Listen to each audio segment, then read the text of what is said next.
Welcome to Wednesday, August 9th, 2023, your day with a podcast being brought to you by Cowboy State Daily. Well, what a day yesterday was. We'll go through what happened. A lot happened, wide variety of weather for early August.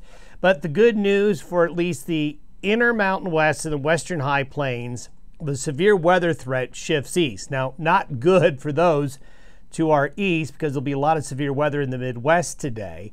But drier air coming in behind the system yesterday that triggered a lot of different weather will draw in some drier air. So it's going to be a pretty quiet day, one of the quieter days in this region we've had in a while.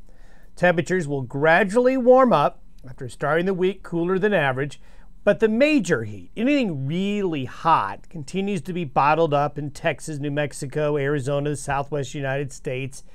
So it will be warmer, but nothing crazy hot, especially considering that it's August. Now, over the weekend, starting Friday through the weekend and into early next week, what I'll call a general coverage of shower and thunderstorm activity return. We actually see some moisture coming up out of Mexico, back into Arizona, New Mexico, and the Four Corners region.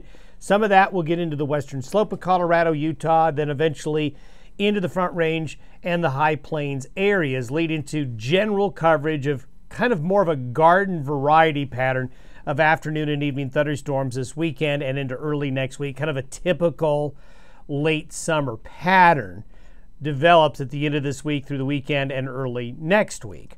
Pattern stays active though. In the long term, we see more of these Pacific fronts coming as we look ahead over the next week or two. So a pretty busy August really so far, and I think it's going to be staying that way.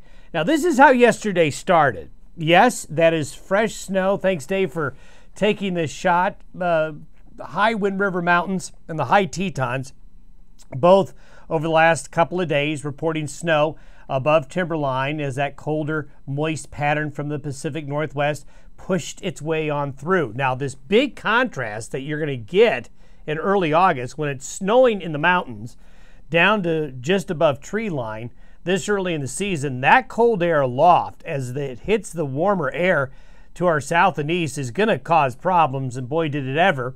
So it started yesterday with snow in the mountains, but then we did have this outbreak of some heavy thunderstorms and hail reports. The red is tornado reports, large hail reports in the green, strong wind reports there in the blue. And that was the area, especially right here, we were concerned about yesterday, and boy did that come to fruition. Here's a great shot. Dan Fitz and Jerry Dormus, storm chasers extraordinaire, headed down into northeastern Colorado. This was very close to Yuma, Colorado yesterday. The thunderstorm that generated this tornado was long-lasting, very intense, and this tornado was quite large, and it got very close to Yuma. And it also produced some very big hail. Here's a shot of some very big hail in the Gordon, Nebraska area. You can see lots of 1-inch size hail, but some that approaching 3 inches of size hail there. Dan Fitz also picked up this very large hailstorm near Kirk, Colorado, with that same thunderstorm that produced that tornado I just saw. So snow, hail, and tornadoes yesterday. Of course, we ended the day with a beautiful sunset down in the San Luis Valley of southern Colorado. Taking a look at the satellite photo this morning, boy, you can see certainly that upper level low now into the Midwest. It was back here yesterday over Yellowstone Park and is now moving in. You can see that orange, some drier air coming on in. But you see this down south? There's some moisture now starting to make a return and some higher humidity air down there. That's the general pattern of moisture that will come in later this week and into the upcoming weekend. There's the upper level low heading to the Midwest. So you're going to see the drier air in the precipitable water forecast today move in. The moisture here, though, with that low is going to end up doing this. So into the south central and central areas of the United States, going to be a lot of severe weather in these areas here. But notice the white. Thunderstorm coverage really drops off for a day, although we do see that moisture bringing a little bit of thunderstorm activity to the southwestern United States. This is for tomorrow. General coverage of thunderstorms return. The mid-Atlantic has some severe weather, and this is for Friday. The severe weather more towards the Midwest. Basically general thunderstorm coverage in the central and southern Rockies. Kind of a typical August pattern as we get to the end of this week and this weekend. Now by Saturday, high pressure is over Texas. With that eastward shift, that's why we will see Arizona and New Mexico see some thunderstorms this weekend into early next week. The jet stream not as wavy. It's more along the straight line, so that will allow some of this warmth from the high to get a little bit further north up into the region, and we will see temperatures rebound. But the real hot weather stays to our south. And this is basically the pattern that takes us through the weekend and into early next week, kind of a typical mid-August pattern, warm temperatures, afternoon and evening, widely scattered showers and thunderstorms around. But we're not going to see the coverage and the intensity of the thunderstorms maybe quite so robust. This is from today through Saturday morning. So really this is for the next couple of days. And a lot of this thunderstorm activity you see back here in this area here is coming tomorrow and as we work our way into the day on Friday with the heavier showers and thunderstorms with that low heading off into the east. Then as we get into the weekend, this is for late Saturday and the Sunday, precipitable water increases across the region, and therefore daytime heating will lead to afternoon and evening thunderstorms. Again, this is kind of basic.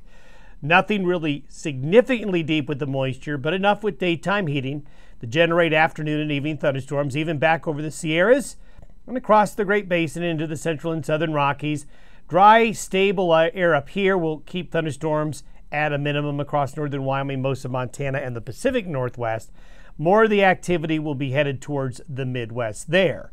Longer term, this is for late Tuesday night and Wednesday of next week, so basically about a week from today. We have this high in the eastern Pacific that keeps wanting to form. We've talked about this over the last week or so. And as long as that connection between the high in the southwest and the eastern Pacific continues, the jet stream is going to have opportunities to take dips.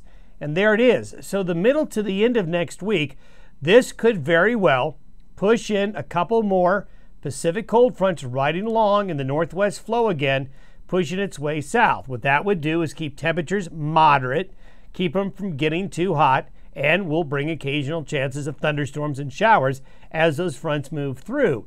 This is by next weekend. 10 days out, a pretty significant Pacific Northwest trough coming out of Western Canada. Whether or not we'll see this of this intensity, we'll see. We'll keep an eye on it. But there is an eastward shift of the high. See how far to the east the high is getting? Now, again, couple weeks early. This is a late August weather pattern, maybe arriving by next weekend. We'll see what happens, but it's going to be an interesting mid to late August if we do see these Pacific fronts continuing to be active. Have yourself a good Wednesday. We will see you tomorrow.